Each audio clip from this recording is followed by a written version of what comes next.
오늘 하나님께서 저에게 주신 말씀은 레위기 1장 3절에서 9절 말씀입니다. 한 절씩 교대로 읽으시고 마지막 절은 함께 읽으시겠습니다.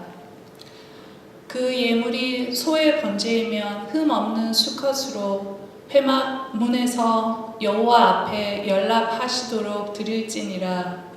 그가 번제물에 머리에 감싸주니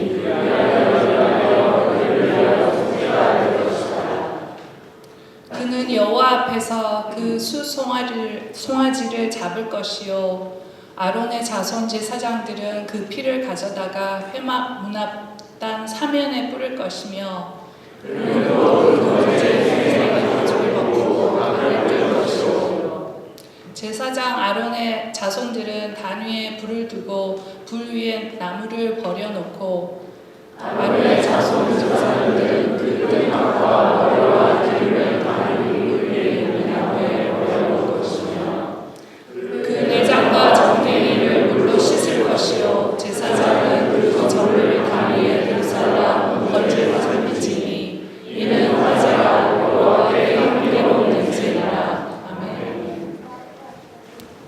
자리에 앉으시기 바랍니다. 자, 이번 달부터 레위기 큐티가 시작됐습니다. 마음이 약간 답답해집니다. 이유는 아시죠? 자, 여러분들 레위기서가 성경에 있다는 것은 알고 계십니까? 창세기, 출애굽기, 레위기. 처음 들으세요? 레위기서가 있는 줄 알았다는 사람 손 들어보세요. 예, 그러면 레위기서를 한 번을 정독은 했다. 손 들어보세요. 하셨어요? 예, 손 내리세요. 참, 저도 힘이 듭니다. 이 본문을 접할 때마다. 왜냐하면 레위기서는 성경 중에서도 제일 읽기 어려운 책이에요. 제사법, 정결법 이런 것들이 내용의 줄을 이루고 또 이런 게 있습니다. 먹어도 되는 동물이 있고요. 먹지 말아야 되는 동물들을 나열하기도 합니다. 도대체 이 당시에 이런 법들이 오늘날 우리와 무슨 상관이 있는 것일까? 결론부터 말하자면 아주 확실한 상관이 있기에 이렇게 정경 66권 안에 들어와 있다는 겁니다. 그래서 일단 레위기서의 시대적 배경을 살펴보겠는데 여러분이 평생 살아가면서 한 번쯤은 이것을 배워야 있기에 정말 집중해서 좀 들으면 좋을 것 같습니다. 이게 앞으로 5주를 연속으로 할지 중간중간 할지 모르겠지만 특별히 예배에 관한 걸 할 때는 여러분 좀 마음을 더 열고 들으면 좋을 것 같습니다. 자, 레위기서의 시대적 배경을 잠깐 보겠는데요. 430년 동안 이집트의 노예로 살아가던 이스라엘 민족이 드디어 하나님의 도우심으로 해방이 됩니다. 자, 출애굽한 이스라엘 백성은 이제 약속의 땅으로 가기 전에 광야 생활을 시작하죠. 그 여정을 그린 것이 구약의 두 번째 성경인 출애굽기입니다. 자, 430년간 하나님을 몰랐어요. 430년간.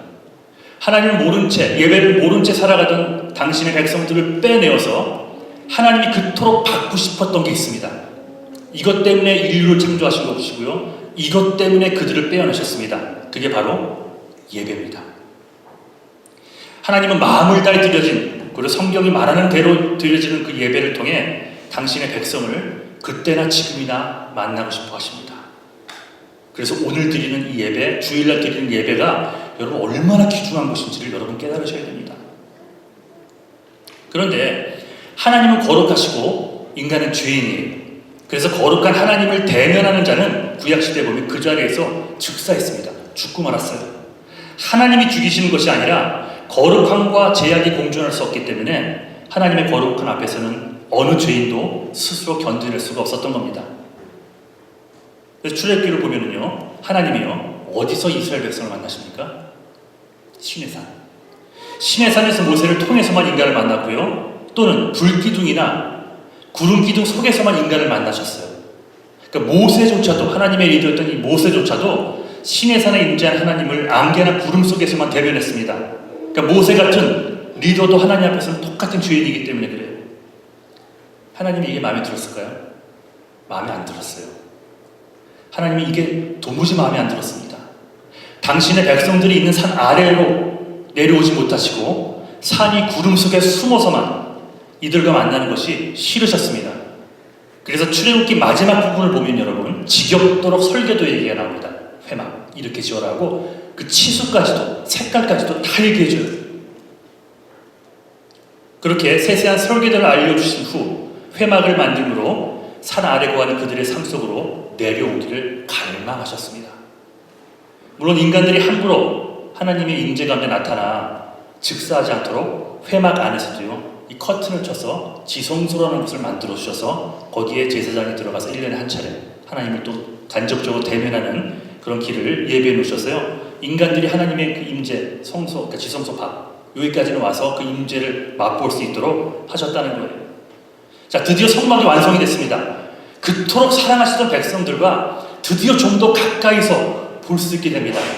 자, 레위기서는 회막으로 내놓은 직후의 이야기를 적은 성경이에요. 자, 레위기 1장 1절을 읽지 않았는데 한번 같이 읽어보겠습니다. 시작. 자, 드디어 산 위에서 백성들 속으로 내려오신 하나님이 1분 1초도 아까우신 듯 모세를 바로 부르십니다. 가장 하고 싶었던 말씀 하셨겠죠. 그 말씀이 무엇이었나요? 바로 예배에 대한 가르침이었어요. 예배. 바르게 드려지는 예배 하나를 통해 하나님이 이스라엘을 뜨겁게 진하게 만날 수 있기 때문이었습니다. 그래서 5종류의 예배를 가르칩니다. 번제, 소제, 속건제, 속제제, 화목제. 오늘날 우리가 그 예배대로 제물을 잡을 필요는 없습니다. 하지만 그 이야기를 알려주신 이유는 그 제사에 담겨져 있는 정신을 고스란히 우리 예배에 담아내라고 알려주신 거예요. 그래서 동물을 잡지 않아도 거기에 담겨진 뜻을 가지고 여러분 예배 드리셔야지 하나님께서 예배를 받으신다는 것을 알아야 합니다.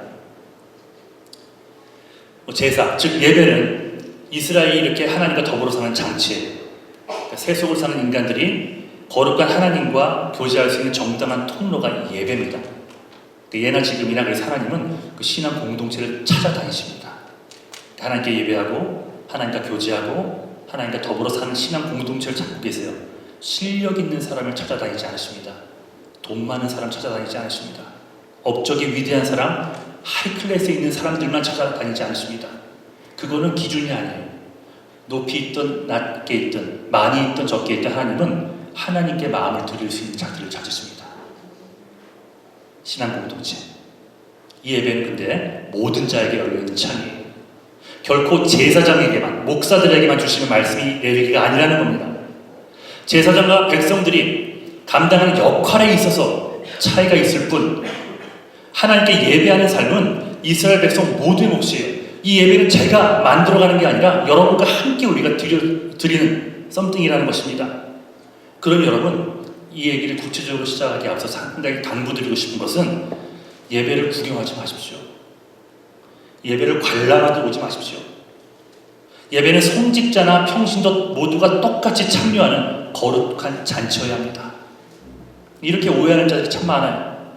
야곱의 12아들 중 하나인 레위인 자손들을 제사를 맡는 제사장으로 택하십니다. 그래서 레비티커스 하면 제사장 혹은 목회자들만을 위한 성경을 생각하는데 그게 아니라고 말씀드렸어요. 레위기서야말로 평신도와 목회장 모두를 막론하고 하나님의 자녀들이 지켜내야 할 예배 지침서입니다. 그렇다면 오늘 본문이 첫 번째 예배잖아요. 번트 오퍼링. 이 본문이 우리를 가르치고 있는 예배는 어떤 예배일까? 번제, 특별히 첫 번째로. 번제가 뭐죠? 번제는 다 태워서 죽이는 게 번제입니다. 화목제는 남겨놓고 같이 먹는 의미가 있지만 예배의 첫 번째 정신은요, 번트 오퍼링이에요. 자, 3절 한번 읽어볼까요? 자, 시작.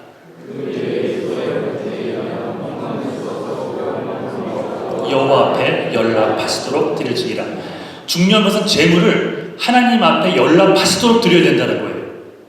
여러분이 드린 이 예배를 하나님이 기뻐하시도록 드려야 된다는 것입니다. 자기 멋대로 대충 해치우는 식의 예배는 하나님이 똑같이 여기에 임재하셔도 받지 않습니다. 받지 못하십니다. 여기서 연락하다라는 히브리어 단어가 라차라는 단어가 있는데 이게 literally 누구누구와 함께 아주 기쁘게 지내다라는 뜻이에요. 연락하시도록 누구와 기쁘게 지내다. 즉 예배를 드리는 주된 목적은 하나님과 화평한 삶을 이루는 데 있어요. 그러니 우리가 사람 사이, 교회를 나오면서 사람 사이의 평화에만 몰두하고 하나님과의 화평을 도모하지 않는다면 이건 잘못된 겁니다.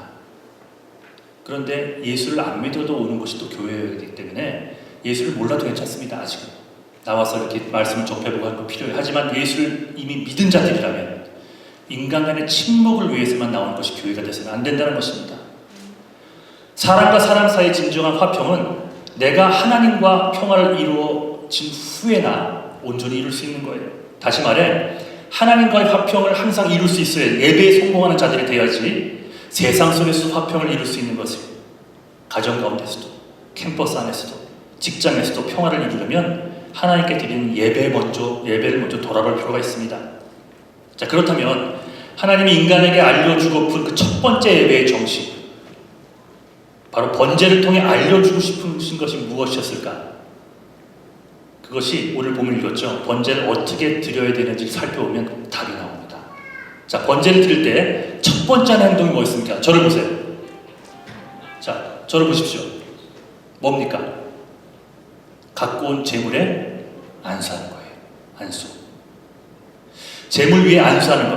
그러니까 제물에 안수한다는 것은 그 제물과요, 제물을 드리는 사람을 동일시합니다. 번제는 모두 태워 올려지는 그런 제사라 말씀드렸습니다. 생각나는 성경 구절이 딱 있죠. 갈라디아서 2장 20절. 자, 누가 해볼까요? 1대1 제자역 한 사람 중에서 누가 한번 이거 자신있게 한번 외워볼까요? 영어로도 괜찮고. 자, 원영이가 일어나서 한번 I have been crucified with him. I have been crucified with Christ, I no longer live, but Christ lives in me. The life I live in the body, I live for Christ who loved me and gave himself for me. 박수 한번 주세요. 한 글자도 안 됐어요. 내가 죽고 예수가 사는 삶, 그게 우리 신앙의 첫걸음이라 했습니다. 바로 그 구절이 생각이 납니다. 내가 그리스도와 함께 십자가에 못 박혔나니, 그건 죽은 걸 얘기해요. 완전히 받음도 못할 정도로 죽은 거예요. 제물에 손을 얹으면서 하나님, 내가 죄인입니다. 죄인된 내가 이 제물처럼 철저히 죽습니다. 번터퍼링이잖아요. 그걸 태워서 마지막 죄까지 되는 것을 보면서 하나님, 내가 저렇게 죽어요. 하나님 앞에 내 모든 자아가 없어집니다. 내 죄악들도, 자존심도, 특권도, 내 모든 것이 지금 제단위에서 불타 없어지는 제물처럼 죽어 없어집니다. 라고 고백하는 것이 첫 번째 예배 정신이에요. 잠깐 물어볼까요? 여러분 그런 마음으로 오셨습니까? 여러분 그런 마음으로 예배를 준비하고 오셨습니까? 여러분 여기서 중요한 것은요, 하나님이 원하시는 것은 그 제물 자체가 아니라 바로 제물을 드리는 그 사람이라는 것. 하나님은 우리의 예물을 받으실 때 예물과 함께 예물을 드리는 사람을 받으신다는 사실을 기억해야 합니다. 자, 그래서 질문 하나 하겠습니다. 자, 한 5사람만 빼고 저를 보세요. 저랑 눈이 마주치셔야 됩니다. 이거 보지 마세요. 답이 다 있으니까. 본문에서요, 제물을 죽이고 사지를 잘라서 각을 뜨고 가죽을 벗겨내고 그 다음에 내장과 정강이를 물로 씻는 일을 하는 사람이 누굽니까? 누구예요? 제사장? 아주 힘들어 보이는 일들이죠. 생각 없이 읽었으면 제사장이라고 답할 겁니다. 하지만 본문을 자세히 읽어보시면 제사장이 하는 일은요, 제물의 피를 번제단에 뿌리고 제단과 불과 제단에 불과 나무를 준비해서 예배하러 온 자들이 다 그것을 만들어 놓으면 거기에 펼쳐놓고 불을 붙이는 일이 제사장의 일이었어요. 땀을 뻘뻘 흘려가며 제물을 죽여 그 가죽을 벗겨내고 그 다음에 내장을 다시 씻어내는 작업을 하는 것은요, 프리스트, 제사장, 목사가 하는 일이 아니라 그 제물을 가져온 예배자들이 해야 되는 일이라는 것을 알려주고 있는 겁니다. 하나님이 예배를 통해 여러분과 저에게 요구하시는 것은 예배를 드리는 그 마음과 정성입니다. 온 정성을 다해 땀을 흘려가며 옷이 피에 물들도록 애써가면서 예배를 준비하는 그 예배자의 모습을 하나님께서 원하시는 거예요. 그래서 예배는 마음을 다해 드려야만 하는 것이지 관람하듯 보고 가는 것이 예배가 되어서는 안 됩니다. 그러니까 여러분, 예배자의 예배를 준비하러 오는 마음, 자세와 결심도 너무 중요하고요. 나머지 일주일을 그 예배 하나를 위해서 애써 하나님을 위해서 희생하며 살아가는 모습도 너무나 중요합니다. 예배를 그토록 받기 원하세요, 여러분으로부터. 근데 그 첫 번째 정신이 이렇게 모든 것을 내어드리는 것. 자, 본문이 이렇게 끝납니다. 자, 1장 9절입니다. 1장 9절. 자, 시작.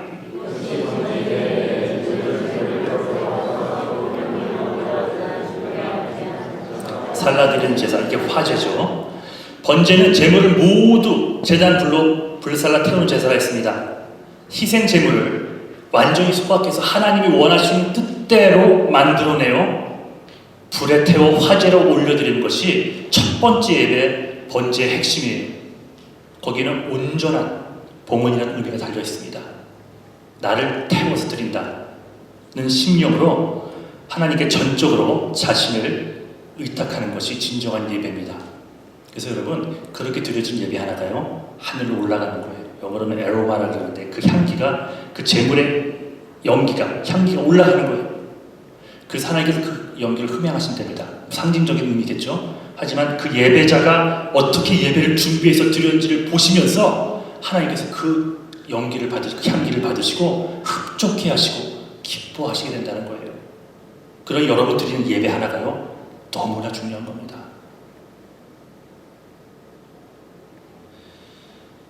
특별히 온전한 헌신, 온전한 죽음을 다른 얘기로 잠깐 바꿔서 얘기하자면 자기를 부인하는 삶이라고 할 수 있겠어요. 네, 나를 부인하는 삶. 그 고백이 없이는 진정한 예배가 될 수 없다는 것. 다시 말씀을 드리면, 이렇게 준비된 예배자들이 갖고 온 그 제물을 가지고 준비된 그 제물을 제단에서 태우는 일이 제사장이 하게 되는데, 예배하는 자와 바로 제물을 태우는 제사장이 함께 하나님 기뻐하시는 진정한 번제 예배를 만들어가는 것입니다. 목회자인 저의 모습도 중요하지만 그거에 못지않게 예배를 함께 드리는 여러분 한 명 한 명의 마음가짐이 너무나 중요한 이유가 여기에 있습니다.